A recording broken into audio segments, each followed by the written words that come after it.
This is Indie Business Podcast, episode 84. Hello and welcome to this episode of the Indie Business Podcast. I am your host, mentor, and coach, Donna Maria, the founder and CEO at Indie Business. My goal is to help you build a solid business foundation, increase your income, and use your business to create the life you love. In this episode, I interview Patty Liu of Free Flow Botanicals in Santa Cruz, California. As an educated herbalist and product formulator, Patty believes in offering a product line that helps people tend to their bodies from the inside out.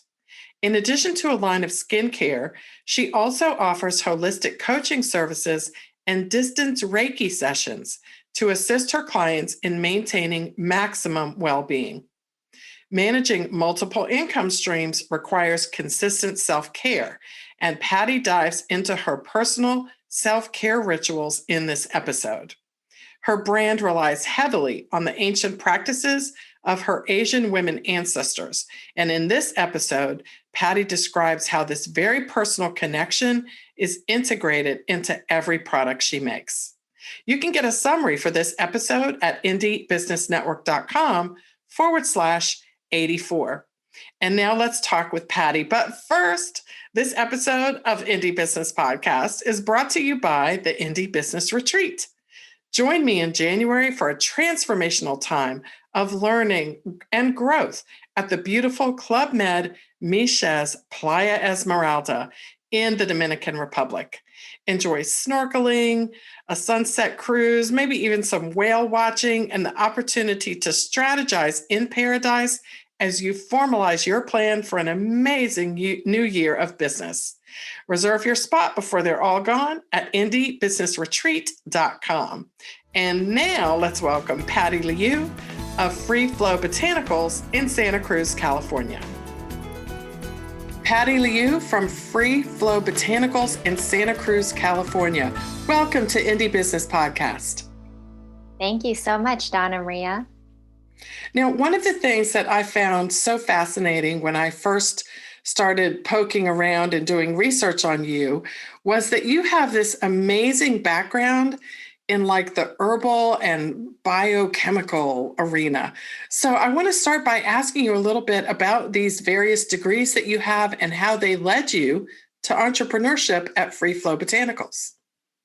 Thank you, Donna Maria. Yes. So I do have quite an extensive background in biomedical research. I had always been fascinated with how the body works, how to maintain health, and that much was attributed to some of the own health issues that I had been experiencing growing up. So was always been very interested in health and studied biology in college and went to graduate school to study molecular and biochemical nutrition with a heavy emphasis on how the foods we eat and the lifestyle habits we maintain contribute to chronic diet diseases like diabetes or cardiovascular disease. And so I was doing a lot of bench work. So basically that means working in a lab for 12 to 15 hours a day. And I didn't really feel like I was making such a direct impact in the community, just doing a lot of heavy research and analysis. But again, the interest and the passion around health and vitality was there.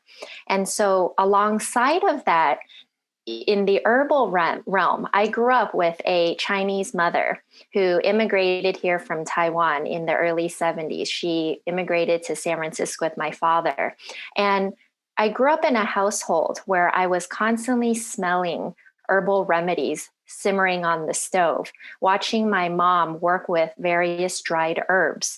And later on, she became an acupuncturist and Chinese herbalist.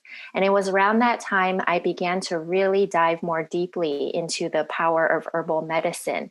And alongside, having my background in biochemistry, I attended a introductory workshop on Western herbal medicines. And this was in Berkeley, California, about 5 years ago. And I instantly felt this connection to my childhood, to my mom and the herbs that she was cooking up for me, and really felt a deep connection with my ancestors and my lineage. So I attended another workshop at this herbal school, the Berkeley Herbal Center. And a few months later, I attended a part-time program, a 9-month part-time program. And then fast forward a few months after that, I had quit my full-time corporate job at Kaiser Permanente and enrolled full-time into studying clinical Western herbalism. And where did you enroll? What school was that? It's the Berkeley Herbal Center. Okay, so you did. So you started there and you ended up getting the graduation. You ended up graduating there and you're the first graduate to receive an honors distinction graduation. Is that correct? Yes, that's right. Wow. They had never had this designation before, and that was the first year they decided to honor someone, and they picked me. So you must be very passionate to take a 3-year training course after obtaining a degree in molecular and biochemical nutrition. Amazing. And where did you get that degree? I got that at UC Berkeley. Wow. Okay. So you did all of this, and it looks like in right around 2018 or so, you completed the clinical herbalism training. And did you start your business shortly after that? Yes. So I then dove feet first, or head first, fully into my business, Free Flow Botanicals, in January 2019. And was that the plan? Like, is that like you always thought you were going to do that? Or is that something that after you graduated, you went, hey, I think I'll start a business? Oh, that's such a great question. Donna Maria, that was actually not really ever the plan, but I think looking back at how things worked out, it wasn't my plan. It was the universe's plan. It was divine timing. I did not plan to start a business. I went into this 3-year clinical herbalism training program thinking I'll get to learn about herbs, but I don't know where this is going to take me. And maybe I'll have to end up working in corporate America. So at the very end of my second year with this program, we had a class project, which was to design a herbal product line for an herbal medicine show in the fall. And I thought, oh my gosh, this is going to be incredible. I get to make up all of these products. And at the time I was making a bunch of products on my own, just for fun, just to share with family or friends. Mm-hmm. And so I created a line. It was a combination of skincare products and herbal remedies. And I came up with the name Free Flow Botanicals to call my line, and brought everything to this urban herbal craft show, this medicine fair. And I did extremely well. So from that point on, I got this huge adrenaline rush thinking, you know what? I think this is the impetus for me to at least try starting a business, at least with my skincare products, and see how things go from there. That is so interesting that you had no plan to do that. That's how so many things happen in our lives. But I love that the name of your business is Free Flow, because it sounds like that's kind of how you allowed yourself to be led into entrepreneurship. There wasn't an anxiety producing thing. It was like the next logical thing to do as you flowed through your life. Exactly. It sort of felt like a very natural progression. Even the name came to be very naturally. Actually, it came to me in a dream. And free flow, just the concept of flowing, it has so many meanings for me personally, not just with my approach to life, flowing through life and just letting things happen as they are naturally meant to do so, but also having the health and vitality to let things flow naturally within your body, right? And allowing herbal remedies to support that process. So when you started your business, you began selling products, and you also offer services now. So tell us a little bit, if you would, about both of those and how they work together in your brand? Sure. So my skincare products I create by hand, and it ranges from facial care to body care to some aromatherapy. And that is made in order to complement the other side of my business. So skincare reflects using products to uplift and enhance outer beauty. And then as a clinical herbalist, I'm also greatly passionate about helping one enhance their inner beauty. And this is offered through my coaching sessions. So I offer one-on-one coaching as a clinical herbalist, supporting women mostly with chronic health issues that end up, affecting their skin. And so there's just this really beautiful natural integration of my products and the coaching, and then alongside classes that I teach as an educator, teaching women and men, just mostly in my local community, about how you can take better care of your health, how you can take better care of your skin, how you can draw upon natural resources such as medicinal plants, and how to include all of that in your daily skincare or self-care regimen. So, which one of these three areas is the one that is more of a focus for you on a day-to-day basis? Is it the products, the services, or the classes? Oh, great question. I would say at this moment in time, the products. And do you make everything yourself and you organize all of this by yourself? I do. Yes, I am a one-woman show, although I did recently get some help from a friend of a friend who has been helping me prepare for craft markets that I'm starting to do in person again. Oh, well, isn't that great? We're all so excited about that. But Patty, I want to go back to all of these things that you do because I want to ask you how, like, you stay organized enough to be consistent in the production of the products and the delivery of the services and the delivery of the classes. Like, do you use a particular planner? Do you have alarms going off all day to remind you of all the things you have to do? What's a typical day like? There is no real typical day, but every day changes from time to time. Although what has really helped me is, a combination of alarms, so to speak, a combination of both digital and paper planners. I like to break up my days knowing when I will have the most energy and the least energy. So typically Mondays and Fridays, I tend to wane on energy. Monday coming off from the weekend, I tend to not be able to enter critical thinking mode. And same goes for Friday. So I tend to try to batch my work. And so I'm not necessarily multitasking, but I can batch my work and really focus more on things that need attention and critical thinking, which happen to take place Tuesday, Wednesdays, and Thursdays. And then Mondays and Fridays, I tend to do more administrative and packing orders, things like that, of that nature. And And what would you go ahead? what I find really helps me is not only just batching the work across the week, but batching the work throughout the day and giving myself moments to pause. I'm really big on taking moments to pause and just, taking that moment to reset my brain, get up, drink a water, get some tea, get some fresh air, and just ground myself. That has been instrumental. Okay, so I want to unpack this a little bit because this is fascinating to me. And I think the energy issue is something that a lot of entrepreneurs either miss or don't know how to handle. So if you could share, like, what is the first thing? Like, just say we've got someone listening and they're like, oh my gosh, I wish I could handle my energy better so I could do Mondays this, Tuesdays that, and what have you.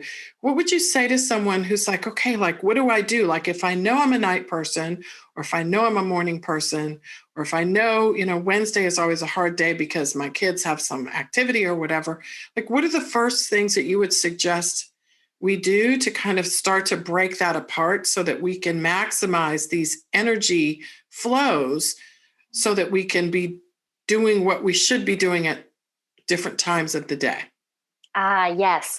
All right. So what I would say to this person is, if you, especially if you're an entrepreneur, if you're a busy entrepreneur, that we don't necessarily have the most control over the middle parts of our day. What we tend to have most control over are the beginning and the ends of our day. So for me, because I happen to be more of a night owl, the mornings aren't necessarily the most energizing for me. So I will take steps to really be intentional about nourishing myself so that I can get to that level of energy that I want to be able to start my day with.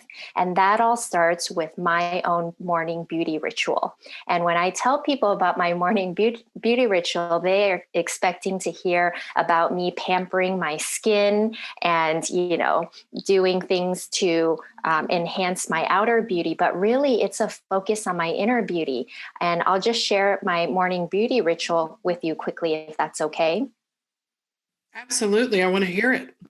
All right. So the first thing I do when I get up is I put on a kettle of hot water. So I have my kettle going and then I go to the bathroom and I start tongue scraping. So tongue scraping, if you're not familiar with it, is an Ayurvedic practice of stimulating your body and preparing your body for its digestive processes. So by scraping your tongue, you're helping to enhance taste and also to enhance metabolism. So I'm focusing on giving my digestion a kickstart. And then I will go have my 32 fluid ounces of warm water. Sometimes I'll put lemon in it to give me really of a refreshed awakening in the morning. This is also to further kickstart my digestion. And then I will do typically about 20 to 30 minutes of meditation. So it takes me about 5 to 10 minutes just to get into that meditative grounding state. And I will just clear my thoughts, clear my mind, and just really focus on being in my body. And once I feel like I'm fully in my body, then I start to share with myself some mantras. And I believe so much in the power of mantras, that what you tell yourself has so much of an impact, not only on your mind, but your body as well. So I will tell myself things to boost my own confidence, telling myself that I am beautiful, I am worthy, I am successful. And really not only just saying those things in my mind, but actually feeling into the qualities of feeling beautiful and abundant and successful and worthy. And after that, I am really at that point ready to start the day. Like at that point, I feel like an absolute winner, just ready to take on the day. And at this point, I have not checked my phone once. I keep my phone in the other room, and I usually will start my day just on a good note without my phone and just off of this natural high, thanks to this morning beauty ritual. It's fascinating to hear that. And so, do you credit that ritual with, even though you do it in the morning, with what allows your energy to stay at a level that allows you to focus, like as a night owl, on the business things you need to do?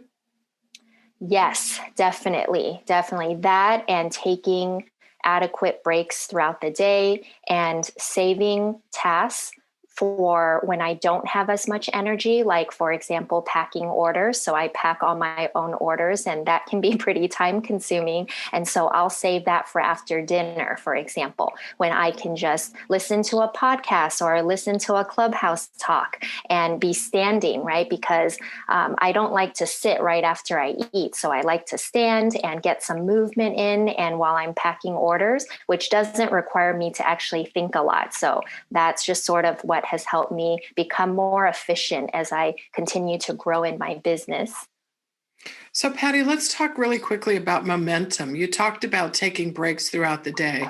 Do you find that when you take a break, your momentum slows down and then it takes longer to kind of get back into sort of the mode of progress making?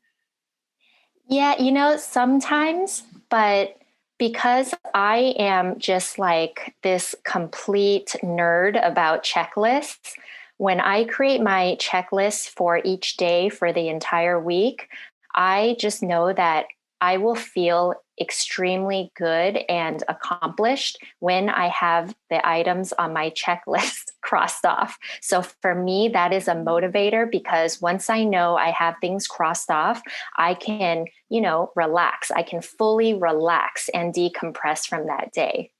And what do you use for a checklist? Like, do you have a planner or sticky notes? What do you use to actually keep yourself that organized?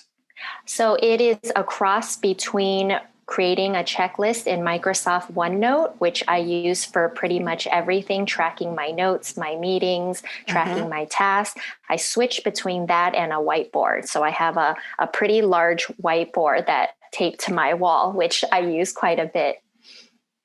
Okay, so the whiteboard is the analog and the OneNote is the digital. Yes, exactly.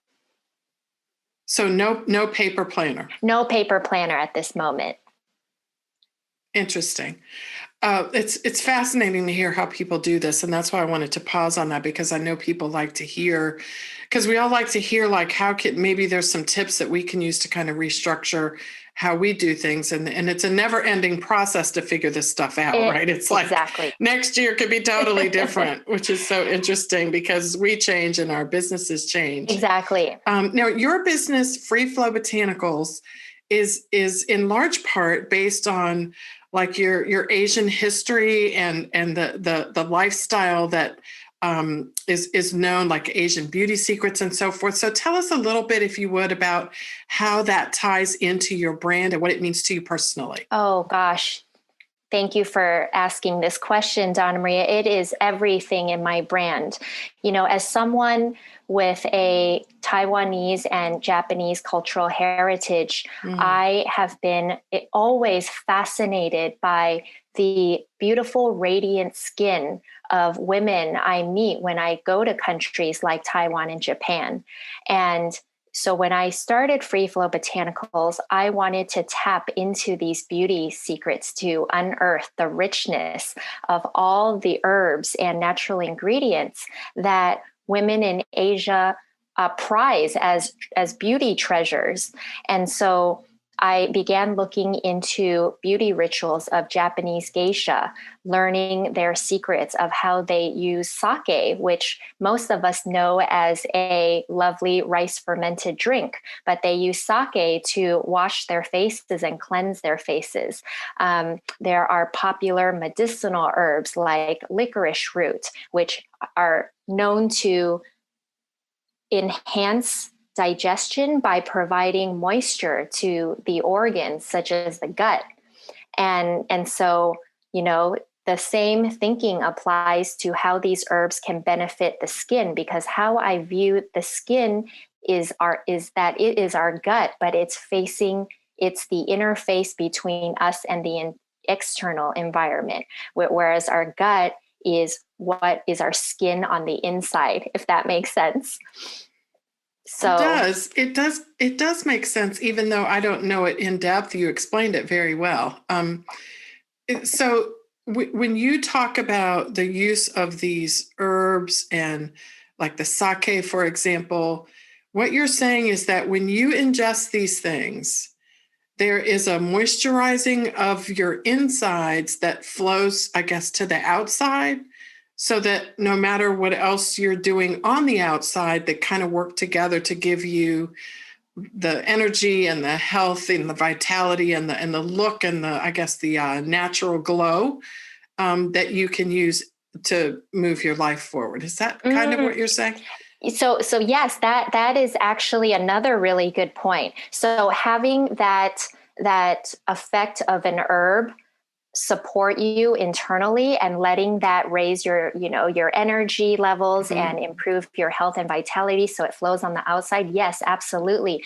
But also these herbs can support you externally too by applying them directly to your skin, using sake extracts and licorice root extracts directly on your skin. And that is why I have intentionally chosen many Asian herbal and plant-based ingredients to to use directly in my products as a key ingredient.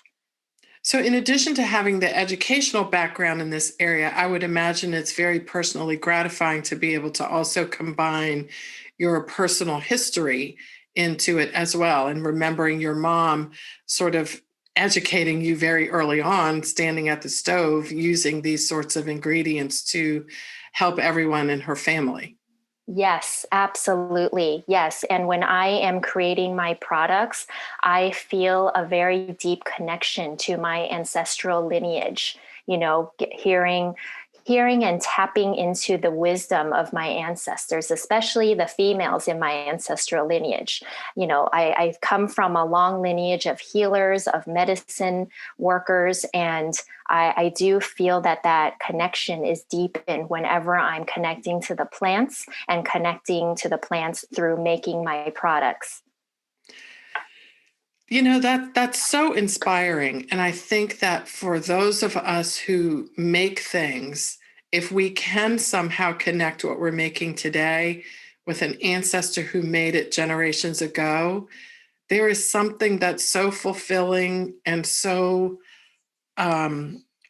there's no real words to describe the way it feels. It's almost like you're channeling or you're living a part of an old life through what you're doing today.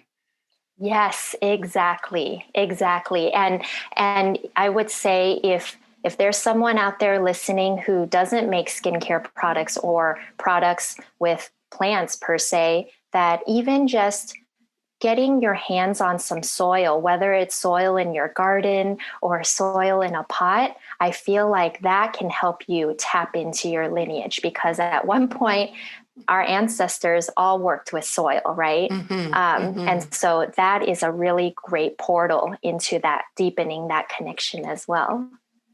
That's so interesting that you say that. I remember when I first learned how to make soap, I quickly discovered that my grandmother had made soap. And I found some of her soap after she passed away in her old things. We had trunks of things that belonged to her. And I had no idea what it was. I was like, Mom, what is this? And she was like, that's soap. And of course, it was 100 years old by then. But and it didn't really look like soap anymore. It smelled awful. But I treasure it. I still have it in big, huge plastic bags, and it gets a tiny little bit smaller every year. But every time I make a product, soap in particular, I think of those bars, and I think of her. I have all the modern conveniences to make soap. Like she had to make the lye herself. Wow. And I could get it online. But I know what you mean. And I would imagine that a lot of our listeners can really relate to that, no matter what it is that they make. So in addition to your products, you also offer services to help people do some of the things that you're just describing about using herbs and making vinegars and tonics and all sorts of things to help them be healthier. Can you share a little bit with us about that? Yes, yes. So I fell into teaching sort of by accident. At the time, Berkeley Herbal Center, where I went to school, they were short on some teachers, and they asked me to teach a botanical beauty class. And I, all my life have been very nervous about going up to the front of the room to speak. Was just, had filled with anxiety, but I did it. And after my first class, I fell in love with teaching. And after that, botanical beauty became my signature class. So I would teach that locally throughout the community. I would travel to farms. I would teach it at adult schools. And really, it encompasses sharing a bit about the herbs, sharing a little bit about skin physiology, but most importantly, understanding your skin's needs, knowing that your skin can change between the seasons, where you live, what you eat, and then connecting that to a specific herb. So giving folks an introduction to the power of botanicals, especially when used in skincare, and then shifting to a very hands-on approach where we collect ingredients to make these products ourselves. And so over time, with the pandemic, last year, I had to think of ways to still continue teaching, even though it was very hard to find a venue to do so in person. So I created my first online course, Botanical Beauty and Skincare. It's an extremely in-depth course teaching folks the same thing, and also teaching them how to create these products that they can use for themselves or to gift to family and friends. So that's one course I have currently out, and I'm planning to teach more courses in the near future. And you do distance Reiki because you're a Reiki master as well. And you also offer consulting services in addition to courses that anyone can sign up for. You have actual clients that you meet with. Yes. So the Reiki is something that is also part of my cultural heritage. It's an energy healing technique from Japan, and I absolutely fell in love with it because it was an instrumental part of my own healing journey. And Reiki is something I offer distance right now, and it's also something I infuse my products with. So my products, if you see the label, they'll say Reiki infused, body oil or facial oil. And so that is another connection between my cultural heritage and my services and my products. And then the third offering that I have is my coaching services. So I offer consultations, I offer one-on-one coaching support, targeted more for women who have digestive issues, who have skin issues. Maybe they're dealing with chronic fatigue or having some adrenal issues. So I take a very holistic approach and to understand what is going on inside the body. And this could be anything from, diet to lifestyle habits like exercise or sleeping, or just even our mindset, right? So our mindset has so much to do with the health of our nervous system, which can then impact so many other systems in our body. So taking a very holistic approach and then creating a custom herbal formulation to help bring balance to a lot of these imbalances for that specific individual. So, Patty, I'm counting multiple income streams here, and it's fascinating to me as one person doing all this. So we have the product line, we have the distance Reiki, we have the one-on-one consulting, as you just described. You also sell your products at pop-ups from time to time, and I know the pandemic has decreased that, but you're coming back on board to do that. And you teach classes and you have the workshops, which is just fascinating to me that all these. So from a financial perspective, what have you found is the most lucrative of all of those? And maybe more than one answer, because maybe it depends on the season, but what have you found financially most lucrative among those things?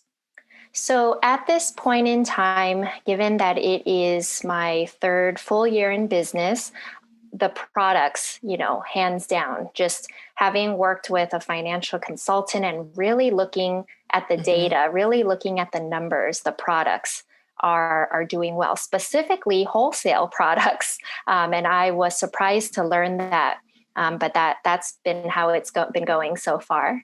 Gosh, I hadn't even put that on my income stream list. There's another one, selling wholesale, which is a completely different business model. But it's great though, right? Isn't it? Because you have all your eggs are not in one basket. And when the pandemic hit, obviously all the stores closed, and you had already other systems in place where you could make money. So even if you received fewer sales when the stores were closed, and I don't know if that's true, but I'm assuming there's some impact. That you were able to just kind of move to another segment and keep the ball rolling. Yes, I was very fortunate in that regard. When I initially started Free Flow Botanicals, I wanted to also include skincare products because a lot of my peers who studied clinical herbalism with me, they weren't able to make a sufficient income just by consulting, right? Because there's a famous quote by a renowned herbalist, and he says, "How to be a herbalist in 30 years or more.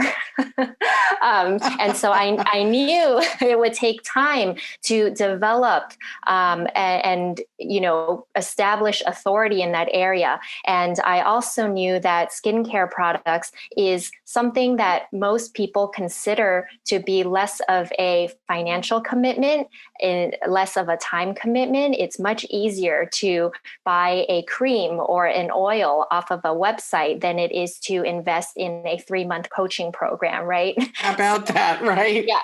Right, because I want the miracle cream, Patty. I want the miracle cream, the miracle sake liquid. Right. Does it all, exactly. If only, right? If only. Yeah. That's so interesting that you have evolved to be able to make sure that you are covered in that area, because we never know. And it's fascinating that all these different things have come together in one business. And one of the things that's also interesting to me about you is your Instagram. Like, can you talk to us a little bit about how on earth you manage this Instagram? And let me tell you why I'm asking this, because Instagram, by the way, you guys check it out, Instagram.com/free flow botanicals. You have Instagram TV, which you do regularly. I saw that you have an interview coming up on Instagram Live as well. You have a beautiful feed. You use stories and highlights. And I'm thinking to myself, wow, and she's shipping products, and she's making products, and she's doing consultations and all these things. So I'm just having to ask this because so many of our listeners love Instagram. What are your best Instagram tips, and how do you manage all these different, because it's Instagram, right? Everybody's like, do you use Instagram? Yeah, but there's Reels, there's TV, there's a feed, there's a highlights, there's a stories, there's all these different things. So when people ask me that, I'm like, well, yeah, but what exactly do you mean? Because there's like 5 different ways to use Instagram. Yeah, it is definitely an ongoing challenge to be able to stay on top of Instagram. And personally, I've been very fortunate to have an amazing marketing assistant who plans out my Instagram strategy and helps me create the posts. So I'll do the captions and she creates the posts.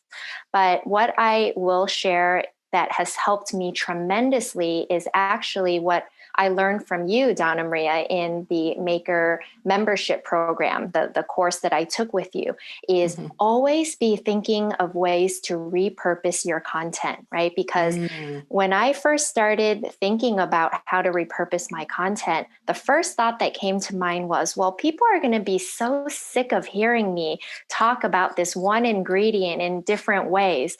And I learned quickly over time that people are inundated with so much information, right? And they need to be reminded through multiple touch points. So now if I have a concept, so let's say I want to highlight a product, I might be able to deliver a really bite-sized chunk in an Instagram reel, right? Which is like a 30-second video, super entertaining, bite-sized, easily digestible.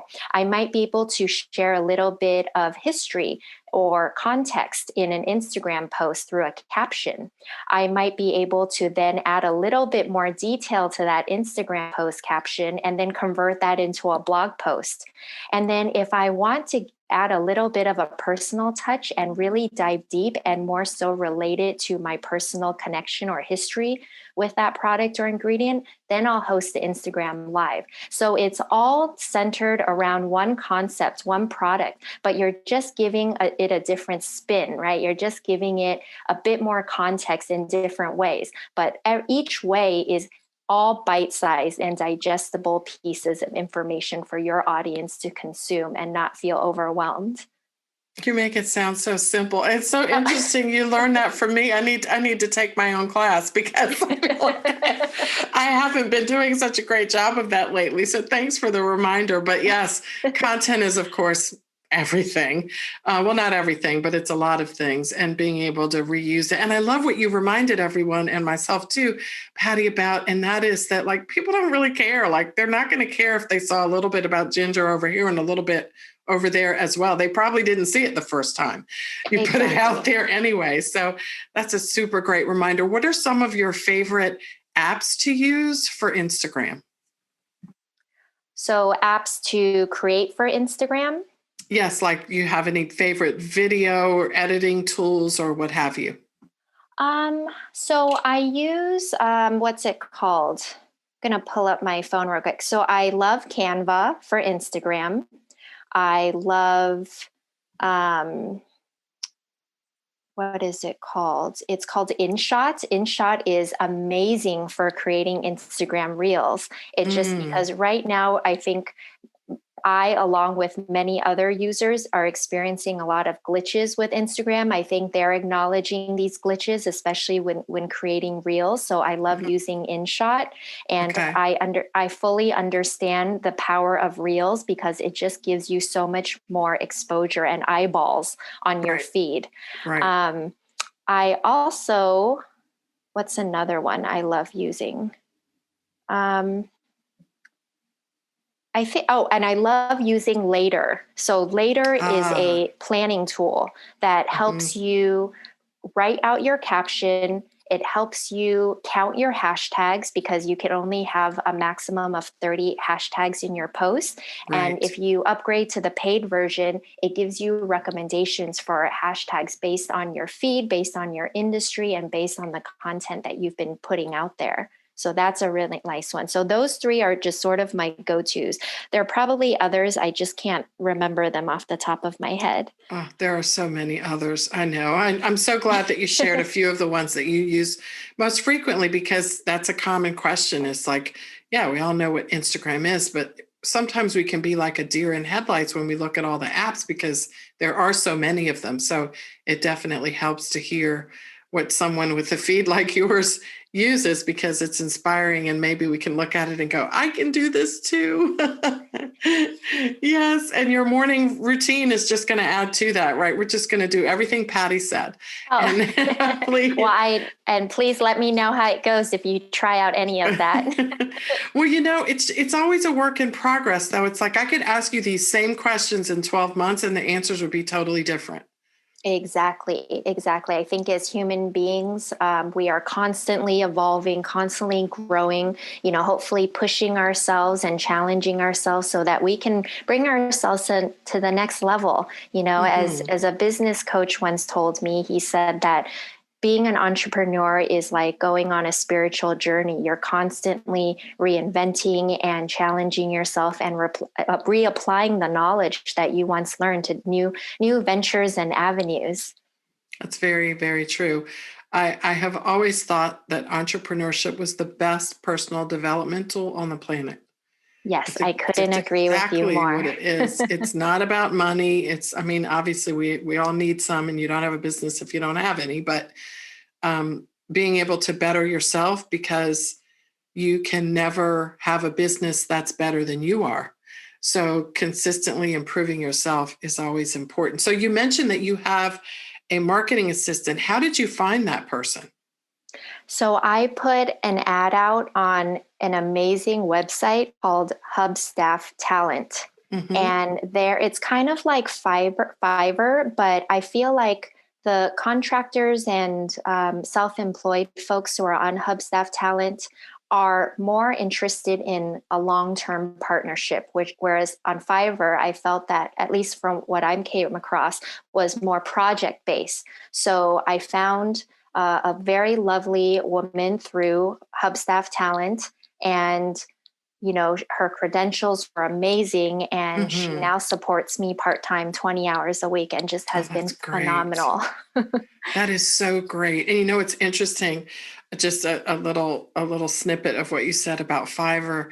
They recently started a subscription program so that you can actually not have it be piecemeal anymore. Like you can actually set up an arrangement with one person to work with you on a subscription, which I thought that was super interesting. And of course, with Fiverr, it's better for the people that work on Fiverr as well, because having to go piecemeal and get a job at one new job every hour it's not an efficient way to be profitable. So not a sustainable business model. So I'm glad they're catching on.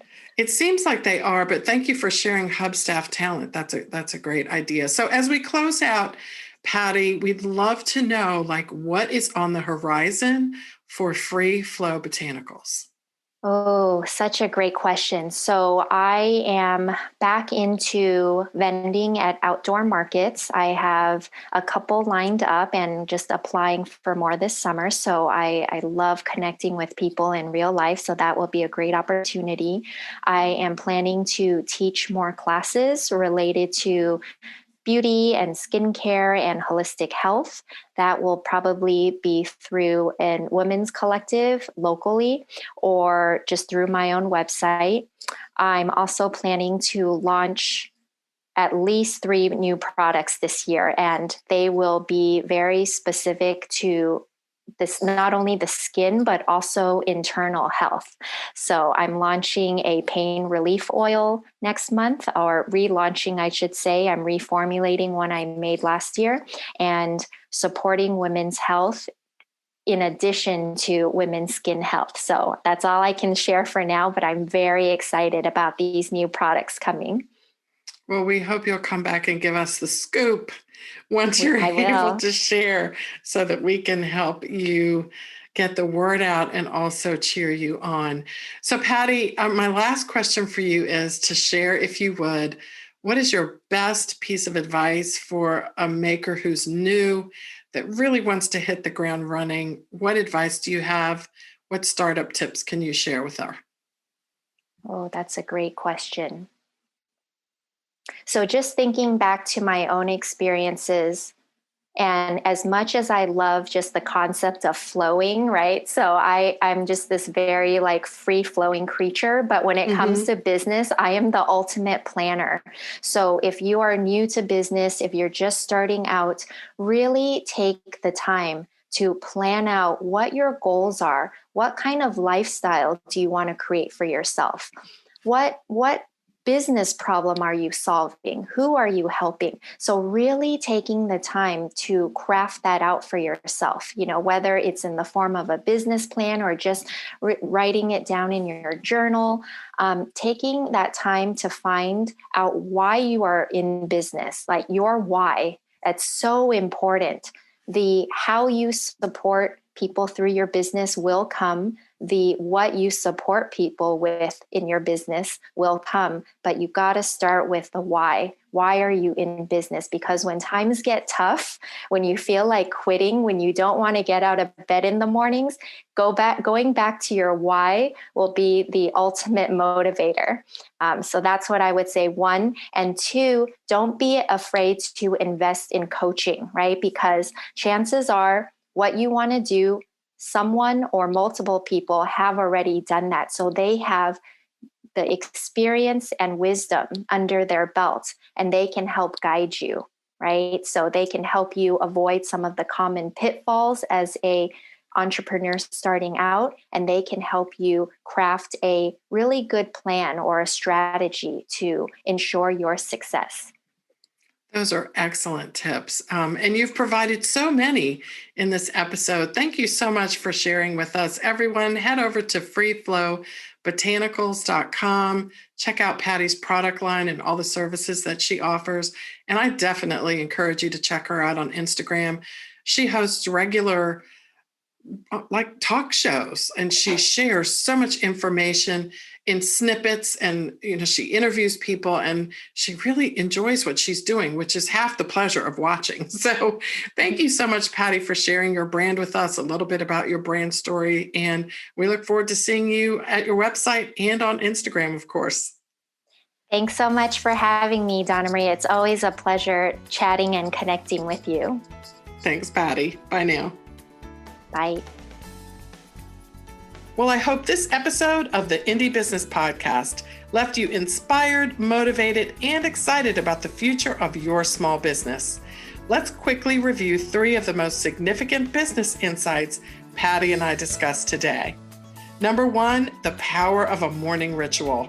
Patty gave us an in-depth look at her morning ritual, including how she uses it to focus and prepare herself for the day.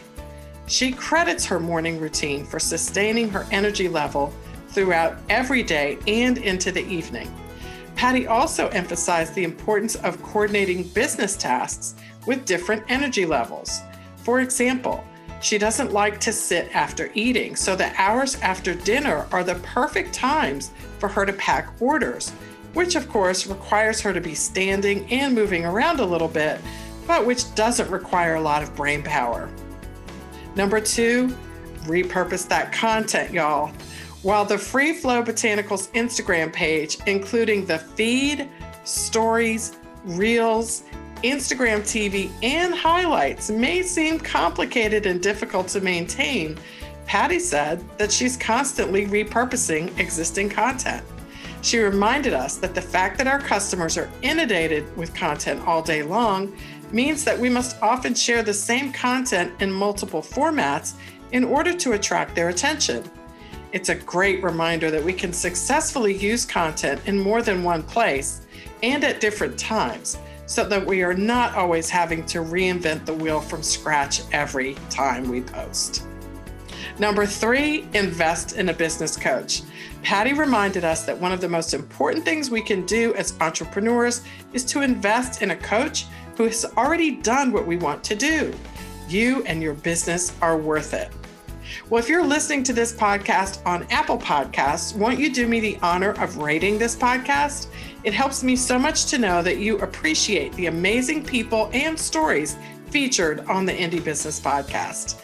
You can also share episodes from the blog at indiebusiness.com to your favorite social media outlets. I will see you on the next episode of the Indie Business Podcast. In the meantime, enjoy your life, build your business, and have your way.